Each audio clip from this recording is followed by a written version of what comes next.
Eu me proponho a conversar com vocês por 2 blocos. Nós vamos falar durante 50 e poucos minutos, vamos tomar um café, vamos voltar, vamos falar mais 50 e poucos minutos, está resolvido o problema. Sobre o lado amargo dos edulcorantes, dos adoçantes artificiais. É impressionante, porque se você conversar com um médico clássico, um endocrinologista, ele vai passar para o paciente diabético que ele tem que fazer uso de adoçante artificial, que ele não pode comer açúcar. E na hora que você vê o material aqui que está publicado, que não é pouco, você vai dizer assim, mas como é que isso é possível? Como é que um médico pode recomendar isso? Bom, isso aí a gente tem que perguntar para eles, né? Mas vamos lá.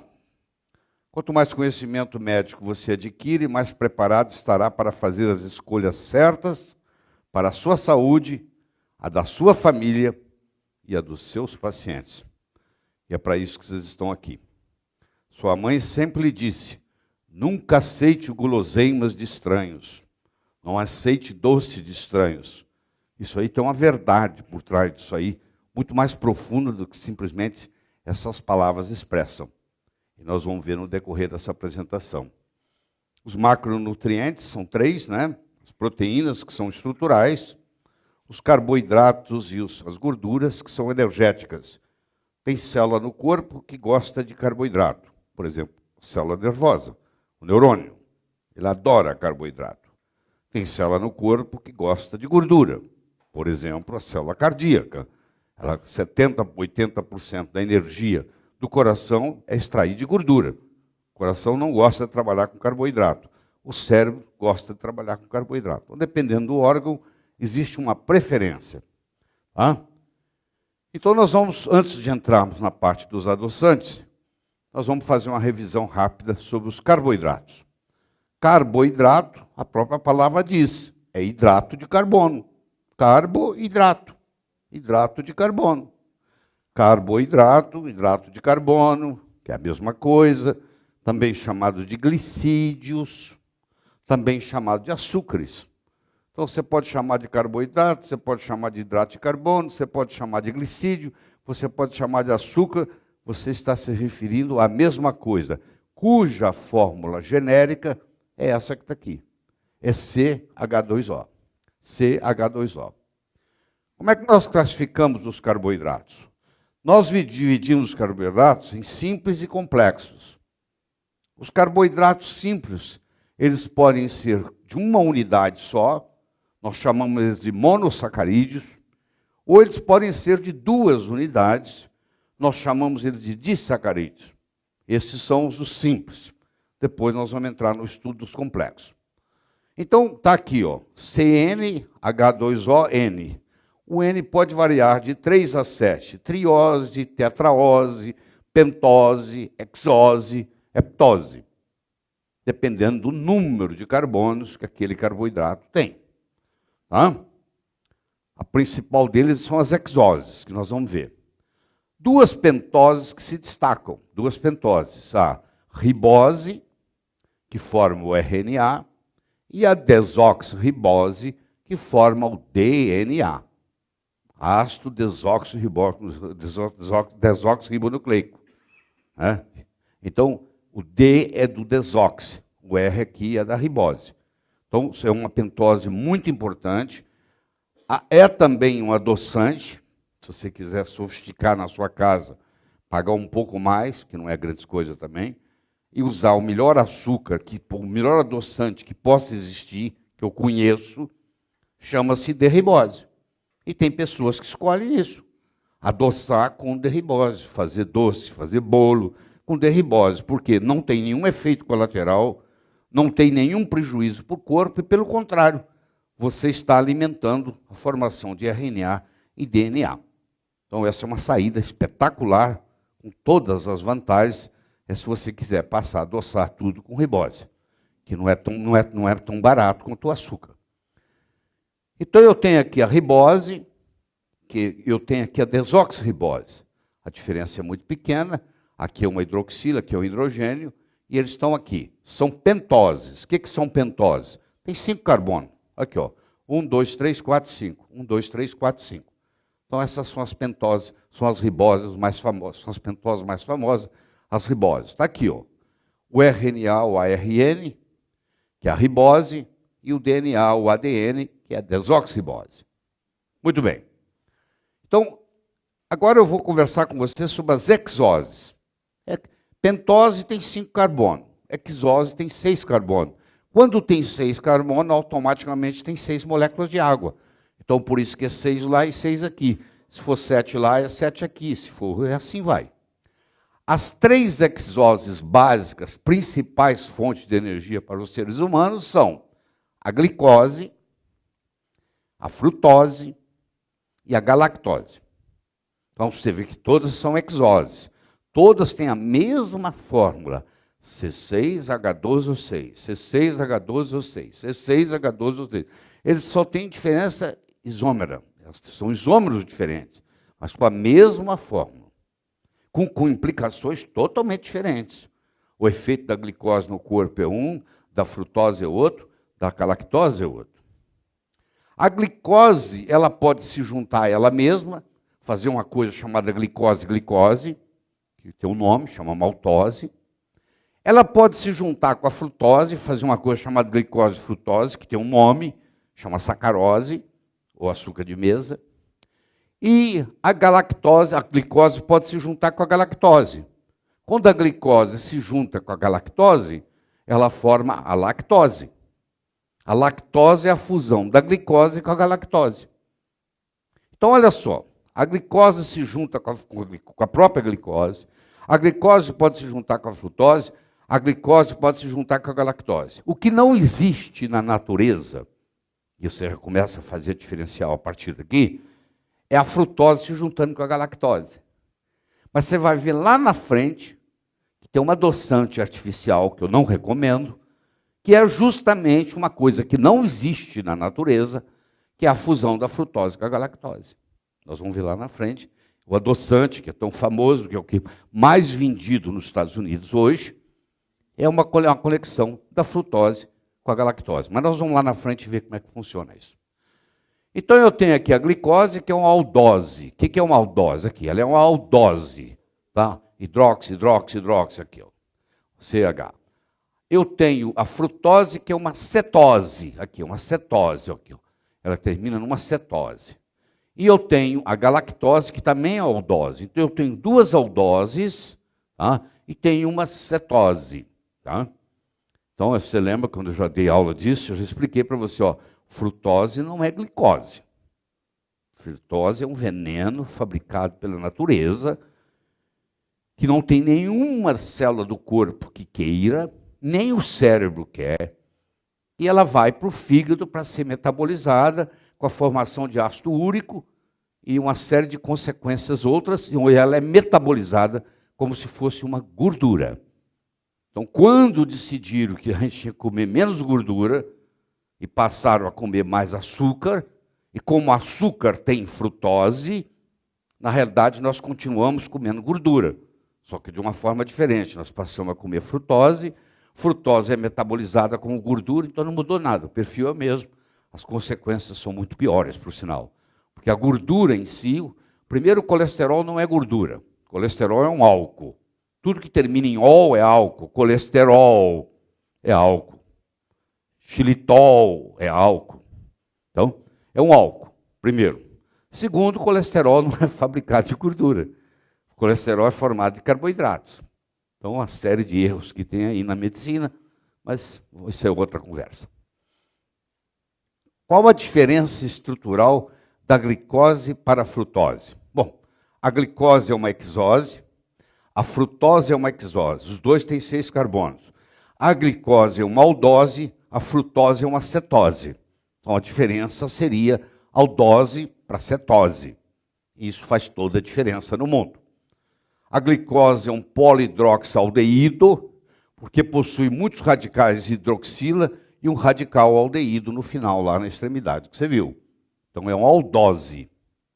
Enquanto que a frutose também é um C6H12O6, é um polihidroxicetona, porque possui muitos radicais de hidroxila e um radical cetona. Então, glicose é uma aldose, frutose é uma cetose.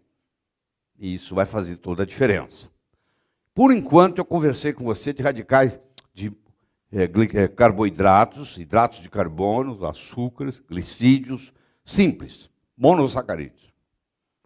Quando eu junto os monossacarídeos, eu começo a fazer os disacarídeos. Então, por exemplo, se eu pegar a glicose, ou também tem o nome de dextrose, é outro modo de você ver na literatura. Tem livros mais antigos que chamam a glicose de dextrose. É a mesma coisa. Quando eu janto uma glicose com uma glicose, eu faço uma coisa chamada maltose. Se eu quebrar a maltose, eu quebro a maltose em glicose mais glicose. Se eu somar uma glicose com a outra, eu faço uma maltose. Se eu continuar crescendo o polímero, eu vou formar uma coisa chamada amido. Amido é o modo vegetal de armazenar glicose. O modo animal de armazenar glicose chama-se glicogênio. Se eu estou num animal, isso aqui vai juntando, forma glicogênio. Se eu estou num vegetal, isso vai juntando e forma um amido. Então, geralmente, quando eu falo de uma maltose, eu estou me referindo à alimentação, de grãos, etc. e tal. A conversa que vem por trás é amido. Quando eu junto a glicose com a frutose, eu faço a sacarose, que é o açúcar de mesa, o famoso açúcar de mesa. E quando eu junto a glicose com a galactose, aqui o açúcar de mesa. Quando eu junto a glicose com a galactose, eu faço a lactose. O que é a lactose?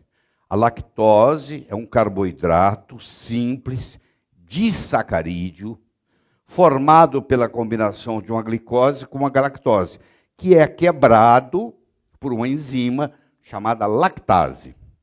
Então, o açúcar do leite se chama lactose. É a combinação da glicose com a galactose. Para o açúcar do leite ser digerido, ele precisa ser quebrado em glicose e galactose. Quem faz isso é a lactase.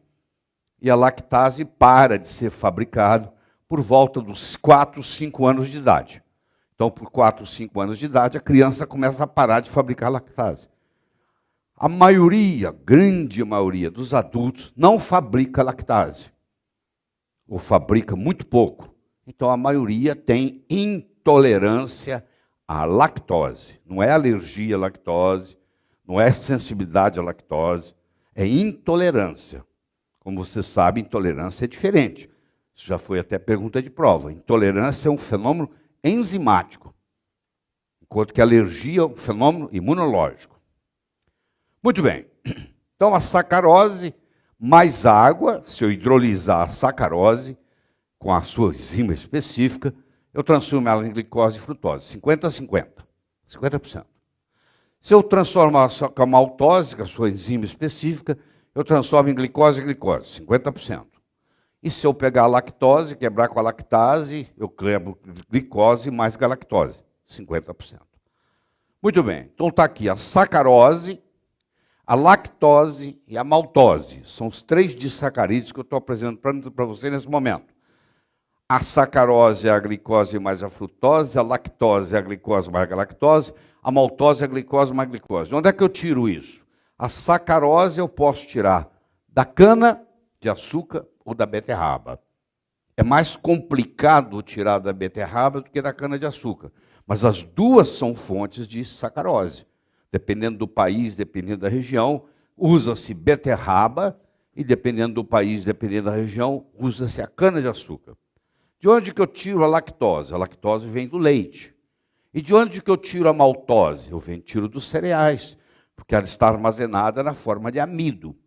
Eu ingiro o amido, que ele é quebrado enzimaticamente em maltose, essa maltose é quebrada enzimaticamente em glicose mais glicose.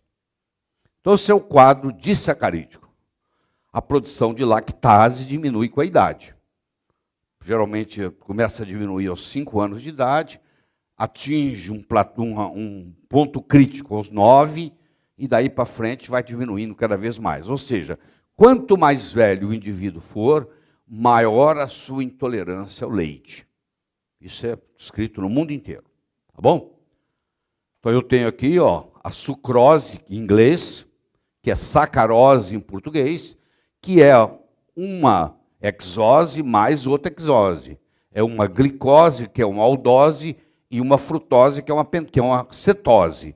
Quando eu junto 50% de glicose mais 50% de frutose, eu faço a sucrose, em inglês, sacarose, em português. Então está aí a glicose, está aí a frutose, que também recebe o nome de levulose. Então você vai ver literatura onde o livro se refere à levulose. Você vai falar assim, mas que açúcar é esse? É nada mais, nada menos do que a frutose. Assim como a glicose tem um nome de dextrose, a frutose tem um nome de levulose. Uma é dextrose, a outra é levulose. Ficou fácil de guardar. Muito bem. Então, mais uma vez, aqui eu tenho uma aldose, aqui eu tenho uma cetose, eu junto as duas e faço uma coisa chamada sacarose. Essa sacarose pode se apresentar de inúmeras formas. Eu estou apresentando 3 aqui. Eu podia apresentar 6, tá? Eu podia pôr outros tipos, mas aqui são os 3 principais. É o açúcar mascavo, que conserva os nutrientes. Aqui tem os minerais, aqui tem tudo. Isso aqui é alimento. Isso aqui não, isso aqui é enganação. Isso aqui é caloria vazia, não tem nada. Isso é caloria vazia. Isso aqui não, isso aqui tem minerais, isso aqui está cheio de nutrientes, rico em nutrientes. Então tem o açúcar mascavo. Se eu continuar refinando isso, eu vou passar para o demerara. O demerara é um açúcar que está entre o mascavo e o cristal. Ele é melhor que o cristal, ele é pior do que o mascavo. Aí eu tenho o cristal, se eu continuar, eu vou ter o refinado, mais para frente ainda, e se eu continuar, eu ainda vou ter um outro chamado açúcar de panificação, que é mais fino ainda, que é quase um pó, quase um pozinho que você sopra, parecendo um talco. Então, à medida que você vai fazendo isso, você vai empobrecendo esse açúcar. Muito bem. Favor classificar o açúcar de mesa. Qual o nome? Qual a fórmula química? É simples ou é complexo? É mono ou é disacarídeo? E a pós-hidrólise, o que causa? O nome é sacarose. A fórmula química é C12H12O11. Como? Ué, eu junto um C6H6O6 com o outro, na hora que faz a ligação, perde lá um oxigênio para ligar, por isso que eu tenho H12, C12H12O11. É simples, porque os mono e os disacarídeos são simples. É disacarídeo e a pós-hidrólise da glicose mais frutose. Então esse é o nosso açúcar de mesa, a nossa famosa sacarose. Então agora que você já viu isso aqui, fica fácil. Ó. Eu tenho o monossacarídeo, que é uma unidade só. Eu tenho o disacarídeo, que é 2 unidades. O monossacarídeo, eu tenho a glicose, a frutose, a galactose. O disacarídeo, eu tenho a lactose, a sucrose, também chamada de sacarose em português. Eu tenho a maltose. A lactose é a glicose mais a galactose, a sacarose é a glicose mais a frutose, a maltose é a glicose mais a glicose. Você tem que entender isso aqui, entender essa dinâmica para a gente continuar a conversa. Isso aqui é o mínimo, é o básico que nós temos que entender para continuar a conversa. Então eu tenho aqui, quais são os carboidratos simples? A glicose, a frutose, a galactose, a maltose, a sacarose e a lactose. Pronto. Todos os simples importantes estão aqui. Tá? Glicose, frutose, galactose, maltose, sacarose e lactose. Maltose, glicose mais glicose. Sacarose, glicose mais frutose. Lactose, glicose mais galactose. Está tudo aí. Esses são os simples. Bom, agora eu convido você a passar para os complexos. Nós já estudamos os simples, todo mundo dominou. Nós agora vamos passar para o complexo. Vamos continuar com a mesma fórmula. CH2ON. Ou seja, se é C6 é H12O6. Aí eu vou dividi-los em aqueles que têm 1 e 2, que eu acabei de mostrar, que são os simples. E vou dividir naqueles que têm de 3 a 10 e aqueles que têm mais de 10. Os que têm de 3 a 10, nós vamos chamar de oligosacarídeos. Eles são complexos, oligo. E se ele tiver mais de 10, eles vão ser complexos polissacarídeos. O que difere um oligosacarídico de um polissacarídico é que o oligosacarídeo tem no máximo 10 carbonos, máximo 10, mínimo 3, porque se ele tiver menos de 3, ele passa a ser simples, ele não está nessa categoria aqui, e ele pode ter mais de 10, ele pode ter centenas, como é o caso da celulose, por exemplo, que é uma cadeia enorme, entendeu? Mais de 200. Então isso aí não me interessa. Daí para frente vai para o infinito. Então tem os oligosacarídeos e tem os polissacarídeos. Então deixa eu apresentar para você o açúcar chamado rafinose. O rafinose é um que junta os 3 monossacarídeos. Você junta a glicose com a frutose e com a galactose. Você forma um chamado rafinose. Você encontra, por exemplo, no eucalipto. O açúcar do eucalipto é uma rafinose. Tá? A celulose, o que é a celulose? É uma glicose, mais outra glicose, mais outra glicose, mais outra glicose. E assim vai, forma-se uma cadeia enorme, que é chamada de celulose. E a rafinose, então, é a glicose, é a frutose, é a galactose. Então elas se juntam, você encontra isso no algodoeiro e no eucalipto. É o açúcar cristalino e incolor encontrado no algodoeiro e no eucalipto, que é a rafinose, que tem uma série de propriedades químicas que nós não vamos discutir aqui hoje, porque não faz parte da nossa conversa. Então ele é complexo, ele é oligosacarídeo. A rafinose é complexa, porque ele tem mais de 2 unidades, tem 3 unidades, por coincidência as 3 estão todas aqui.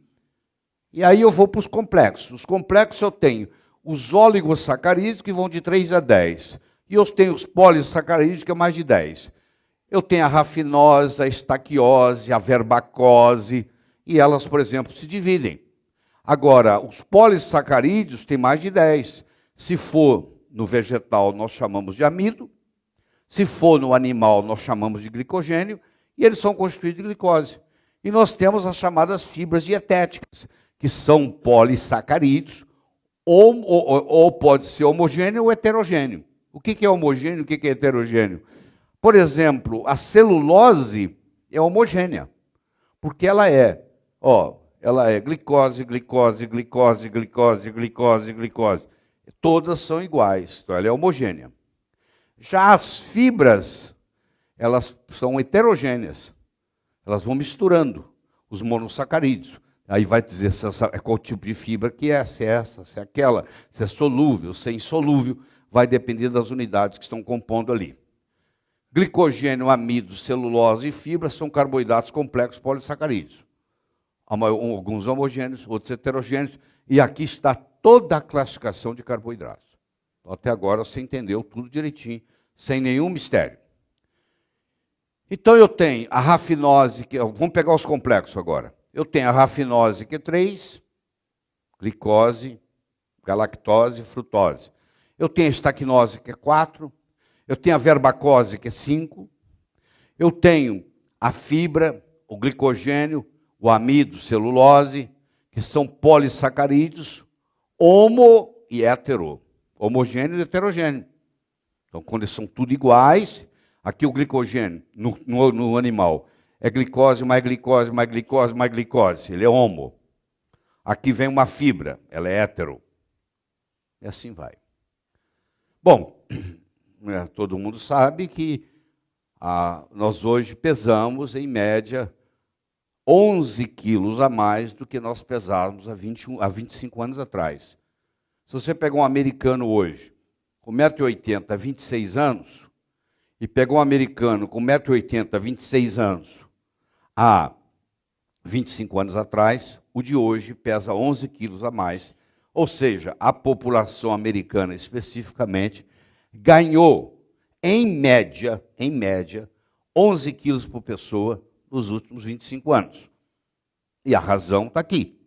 É a glicose, é o açúcar, não é especificamente a glicose. É muito mais a frutose do que a glicose, mas é o açúcar.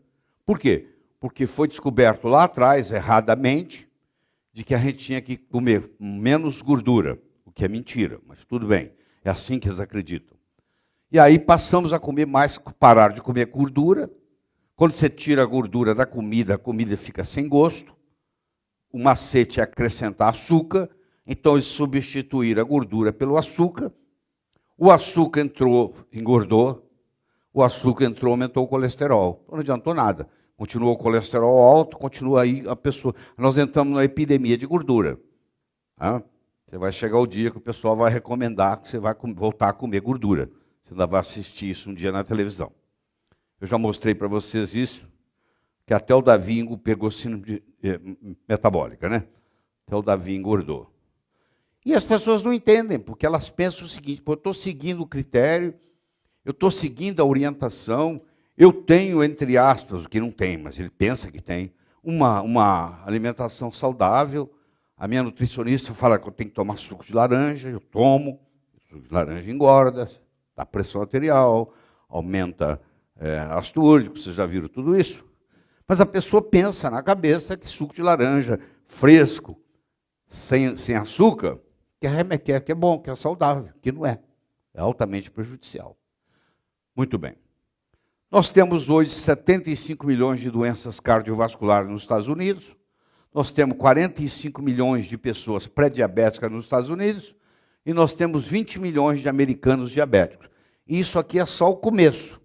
Se você vê a perspectiva para os próximos 20, 30 anos, é assustador. Como é que a coisa vai piorar, a quantidade de diabético, a quantidade de pré-diabético e as doenças cardiovasculares, que as pessoas estão vivendo mais tempo doente, tendo os mesmos problemas, agora morrendo menos, porque elas agora vivem mais, acabam morrendo de câncer, porque os cardiologistas seguram para elas não morrerem de doença cardiovascular, elas vão adquirindo outras doenças, mas a incidência continua a mesma. E nós achamos que o corpo humano é como se fosse um laboratório, como se fosse um laboratório e não um organismo. A gente acha o seguinte, que tem a ver com caloria. Em muitos lugares você ainda vai ver as pessoas querendo emagrecer, as outras dizendo que você tem que baixar a caloria. E a pessoa obesa fala, mas eu não como tanto. A minha vizinha come 3 vezes mais do que eu e é magra. E eu não como tanto e engordo. E aí não, você tem que, o negócio é o seguinte, é o princípio da conservação de energia, ou você gasta ou você armazena. Essa primeira lei da termodinâmica de Newton, ela funciona para a física, para seres sem vida, não é organismo. O organismo é outra história. O organismo, essa primeira lei não funciona. E até hoje não caiu a ficha para a maioria dos médicos, não tem nada a ver com caloria. Nós aprendemos errado, executamos errado, e você vê a quantidade de dietas que tem aí, todo mundo querendo emagrecer e não consegue, porque a dieta está errada, não tem jeito.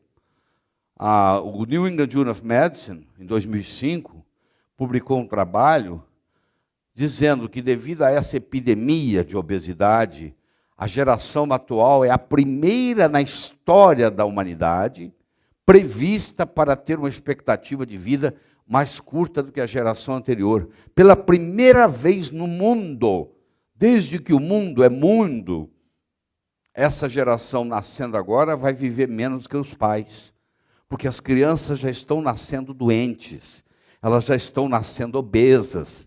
Existe uma crise de obesidade de crianças com 6 meses de idade. Olha o absurdo que está chegando. Você vai me dizer agora que elas diminuíram a atividade física?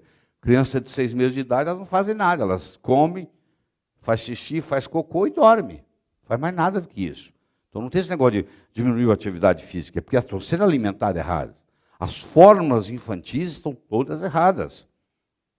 Vocês já viram eu falar sobre isso aqui anteriormente. Para você ter uma ideia, se você compara 1700 com 1800, com 1900, com 2000, e você estuda a história da ingestão de açúcar, que era considerado, lá no começo, o ouro branco, pouca gente ingeria açúcar, porque era caro. Antes da escravidão, extrair açúcar não era brincadeira, não. Era uma coisa muito cara, porque é difícil extração. Se comia a média de 2 quilos por pessoa por ano. Por volta de 1800, se comia 9 quilos por pessoa por ano. Em 1900, comia 45 quilos por pessoa por ano. 2000, está comendo 80 quilos por pessoa por ano. Você vê que o aumento é absurdo da quantidade da ingestão de açúcar. Com consequências gravíssimas, porque não só a glicose prejudica, Mas a frutose prejudica muito mais. A doença que mais cresce no mundo hoje é esteatose hepática não alcoólica. Esteatose hepática não alcoólica causada por ingestão de frutose. Frutose é uma coisa que ninguém quer, nenhuma célula do corpo quer frutose. Por isso que você não fica bêbado com frutose. Álcool, pelo menos, o cérebro quer. Frutose nem o cérebro quer. Vai tudo para o fígado. Uma coisa que não vai para lugar nenhum, só vai para o fígado, tem um nome. Chama-se veneno. Vai para ser eliminado. E ainda tem gente que convence, tem nutricionista que convence que o seguinte, não, frutose é um açúcar natural. É feito pela natureza, tem que ser bom. Veneno de cobra é feito pela natureza também. Cogumelo venenoso, que você viu ontem, é feito pela natureza. Tá? Qual é o mecanismo que explica a correlação entre câncer e maior consumo de açúcar? É muito simples. Um dos mecanismos que causa câncer são radicais livres. Os radicais livres são eliminados do nosso corpo pelas enzimas superóxidos mutases, glutationa peroxidase e catalase, que vai destruir fazer isso metabólicos. Muito bem. Para que as enzimas funcionem, nós precisamos de minerais, principalmente cobre, zinco, manganês e selênio, principalmente. E cálcio, magnésio, algumas delas. Mas principalmente o cálcio, o zinco, o manganês e o selênio. E quando você ingere açúcar, o açúcar tem uma das propriedades do açúcar é eliminar esses minerais. Então, quem faz muita ingestão de açúcar tem deficiência de cobre, de zinco, de manganês, de selênio, etc. E com isso, essas enzimas não funcionam. Porque tem enzima aqui que é manganês dependente, tem enzima que é cobre dependente, tem enzima que é cobre e zinco dependente. Então, elas não funcionam mais. Como elas não têm esses cofatores, que são chamados, ela não tem esses cofatores, elas não funcionam, os radicais livres acumulam e causam câncer. Então, aqui está a explicação como é que o aumento de ingestão de açúcar vai causar câncer, pelo mecanismo dos radicais livres. Porque essas enzimas, superóxidos mutases, glutationa peroxidase e catalase, param de funcionar. Que são enzimas criadas pelo organismo para poder eliminar os radicais livres. Os radicais livres não prejudicam, até que eles estão em excesso. Quando os radicais livres passam a estar em excesso, recebe o nome de estresse oxidativo. Então, como eles não podem funcionar porque faltam os cofatores que foram eliminados pelo açúcar, eles acumulam e isso desencadeia, faz mutações no DNA e desencadeia o processo de câncer. Então, aqui está para você a explicação como é que o açúcar causa câncer. Tá? Entre 1800 e 2004, a produção de açúcar no mundo aumentou 469 vezes. 469 vezes aumento na produção do açúcar entre 1800 e 2004. Os dados estatísticos. Existe um outro problema seríssimo que ninguém dá bola, que você nem sabe que está ingerindo, porque cada vez que você coloca qualquer tipo de molho no seu alimento, você tem monossódio glutamato, glutamato e monossódio, glutamato de sódio, que é uma exercitotoxina gravíssima, causador, inclusive, de Alzheimer, mas você nem se dá conta disso, porque você põe o ketchup lá, você não sabe que o ketchup tem isso, você coloca o molho em cima. Não, eu como salada. Eu sei, mas você está comendo salada com molho. Aquele molho lá é um molho que tem essa substância. E essa substância aumenta o sabor dos alimentos. Por que você vai num fast food? Por que você come uma galinha, um sanduíche de frango no McDonald's ou um hambúrguer? E você sente aquele gosto todo. Porque lá tem MSG. Então, mas é gostoso. Você vai comer uma galinha frita no Kentucky Fried Chicken. Você fala, mas que saboroso, que coisa impressionante. Isso vicia. Mas ninguém conta para você que isso vicia. Ninguém conta para você que isso aqui causa câncer. Que isso aqui causa lesão cerebral. Que causa distúrbio de memória. Que causa distúrbio de comportamento. Que causa comportamento suicida. Não, ninguém fala nada. E você pode pegar qualquer molho que tem isso aí. Aí a pessoa, por ignorância, está comendo sabiamente, está comendo salada, só que coloca o molho com isso aí. Então, os prejuízos, o estrago é igualzinho, do mesmo jeito. Muito bem. Então, e aí a coisa piora. Porque no Japão, então, descobre o High Fructose Corn Syrup. Um japonês, desenvolveu um sistema onde ele liga uma glicose com uma frutose de uma forma diferente daquela que é ligada na sacarose. E a proporcionalidade muda. Passa a ser 45% de glicose e 55% de frutose. Mas aí tudo bem, isso não faria muita diferença. Aumentaria em 5% a concentração do veneno. Mas quando ele faz isso, o preço cai tremendamente. Então, o High Fructose Corn Syrup passa a ter um preço 3 vezes mais barato que o açúcar. No momento que ele passa a ter um preço 3 vezes mais barato que o açúcar, agora é um problema econômico. Ninguém mais quer usar açúcar. Todo mundo quer usar o xarope de milho com alta concentração de frutose. E aí chega ao ponto de você, de 62 pães salgados nos Estados Unidos, examinados, 61 eram doces. Eles põem o High Fructose Corn Syrup no pão para aumentar o volume do pão, põem sal para poder enganar o seu paladar. Você jura que você está comendo um pão salgado e, na realidade, você está comendo um pão doce, que foi adoçado com esse veneno. Olha o problema sério que surge. Todo lugar, tudo, bolacha, qualquer coisa que você comer salgado hoje, por trás tem High Fructose Corn Syrup. Então, praticamente é quase impossível no mundo que você vive hoje, se você se alimentar de alimentos industrializados, você não está ingerindo High Fructose Corn Syrup, porque ele vem escondido. Ele vem para aumentar o volume, para baratear o alimento, e depois coloca-se um cloreto de sódio lá, o seu paladar não distingue o doce, ele distingue o salgado só, e você acha que está ingerindo algo salgado, que você não está cuidando. Não ingiro carboidrato, e está ingerindo muito mais do que pensa. E isso aqui, quando chega no processo metabólico, no fígado, funciona como se fosse gordura. Olha que interessante. Você está comendo um pão salgado, na realidade não é salgado, ele é doce, e na realidade ele é adoçado com frutose. Essa frutose cai no seu fígado, ela aumenta VLDL, ela aumenta triglicérides, ela faz esteatose hepática, e você fala assim, não é possível, eu estou comendo um pão salgado. Eu evito carboidrato. Não é verdade. Você está, mais uma vez, sendo enganado pelo processo. Esse xarope de milho com alta frutose dá ganho de peso, faz você engordar, dá perda óssea, dá resistência insulínica, dá intolerância à glicose, dá aumento de colesterol e triglicérides, dá aumento da pressão arterial, dá lesão hepática, dá produtos avançados de glicação, perda mineral, estresse oxidativo e, consequentemente, síndrome metabólica. A principal causa de síndrome metabólica no mundo hoje está aqui, ó. É o xarope de milho com alta frutose, que vem escondido nos alimentos. Como vem o glutamato de monossódico. Então, a minha recomendação para você é muito simples. Não tome nada líquido que tenha gosto de açúcar. Nada. Tudo que você tomar líquido que tenha seja doce, você tem a certeza que você está tomando xarope de milho sem ninguém falar que é. Eles colocam lá que é frutose, que é o açúcar natural, que a natureza faz, e você acredita. Então vem tudo isso aí que você está vendo. Ou você chega para ponto disso aqui, que é o Big Gulp. O Big Gulp tem 800 calorias, 53 colheres de chá de açúcar.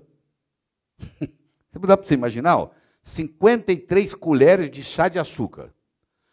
A Sugar and Disease, se você entrar no Google, dá 18 milhões e 400 mil citações.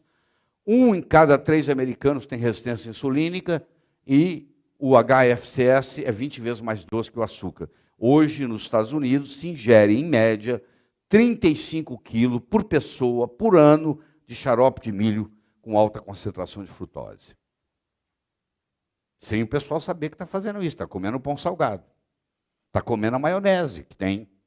Mas a maionese é salgada, né? Mas é porque eles puseram sal. Eles aumentaram o volume dela com isso. E por isso que você pode vender isso extremamente barato. Isso aqui não custa quase nada. Por quê?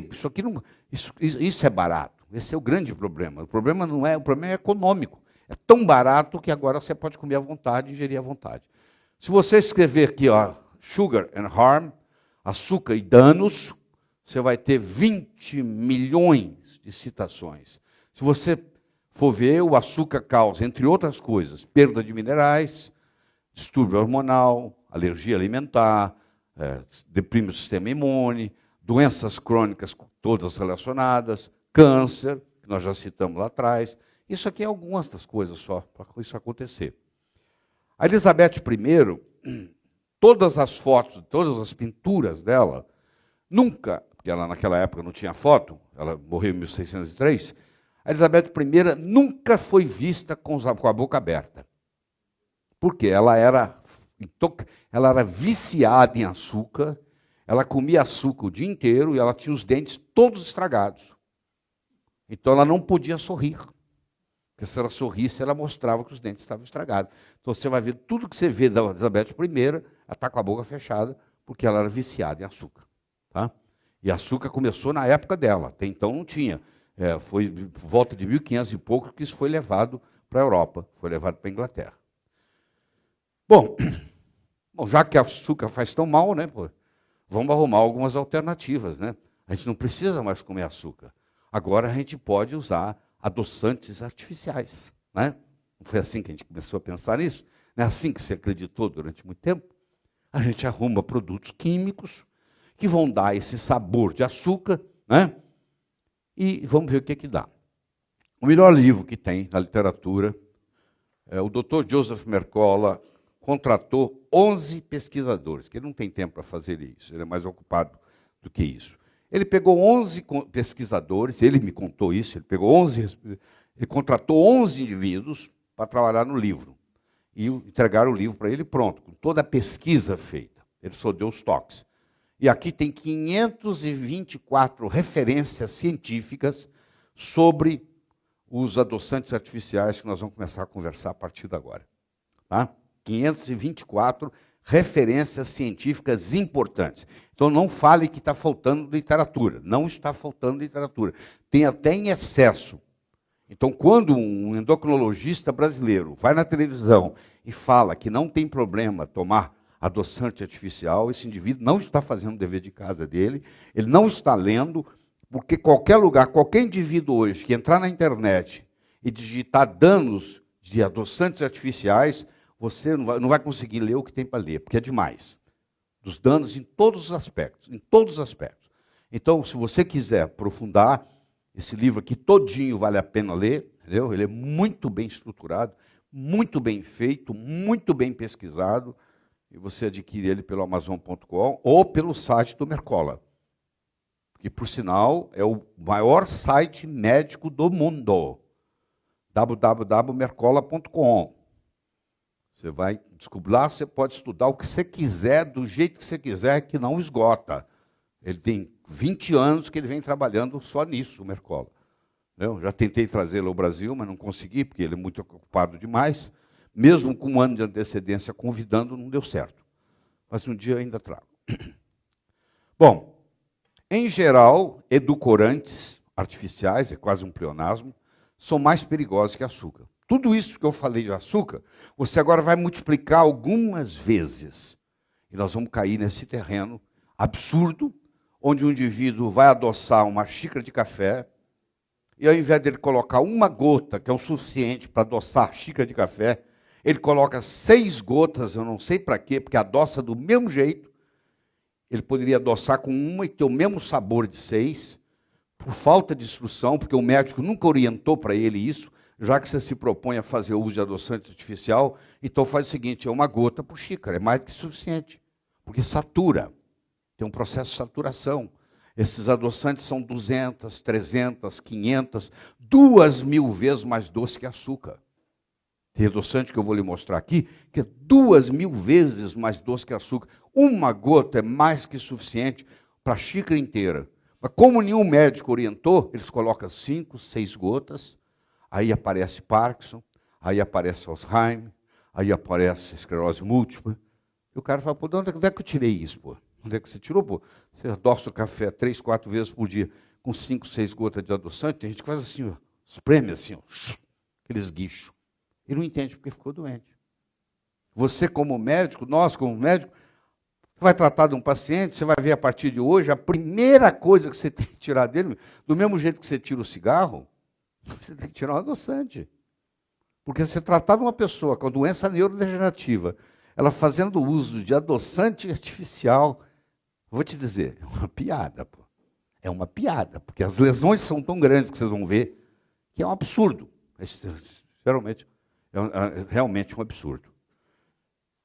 Nós falamos durante 50 minutos, 52, para ser mais preciso, e vamos ter daqui um pouquinho de café. Eu vou abrir para perguntas. Oi. Derribose. O que tem? Posso usar a quantidade? À vontade. Derribose é outra história. Derribose faz parte do quarteto mágico. Coenzima Q10, derribose, L-carnitina, sulfato de magnésio. Lembra? Quarteto mágico. Você não consegue gerar energia no seu corpo sem derribose. Antifadiga mitocondrial. Isso, etc, etc, etc. Então não tem problema nenhum. Pode adoçar à vontade. Aliás, você pode tomar, eu já mostrei isso para você, 10, 15 gramas por dia de derribose. Sem nenhum problema. Se você quiser tomar a vida inteira, não tem nenhum problema. Zero. Zero. Tem um DVD teu que eu estava assistindo essa semana que fala da estevita, né? Tá, nós vamos chegar lá. Na hora que eu começar o processo, nós vamos chegar lá. É só complementar. Se diabéticos. O quê? Não, por incrível que pareça, o diabético que faz uso dos adoçantes artificiais, você está dizendo derribose? Sim. Pode, não tem nada a ver. Tem nada, pelo contrário, não tem nada a ver. Isso aí não vai mexer com insulina, não vai mexer com sensibilidade à insulina, não vai mexer com glicose, não vai mexer com nada. Agora, é o contrário, o diabético não pode tomar adoçante artificial. Você vai ver o estrago que causa. É exatamente o contrário. O que o cara vai no endocrinologista que ele fala? O senhor não pode comer açúcar, o senhor vai comer adoçante. A partir de hoje tem que ingerir adoçante artificial. Aí o estrago fica maior ainda, muito maior.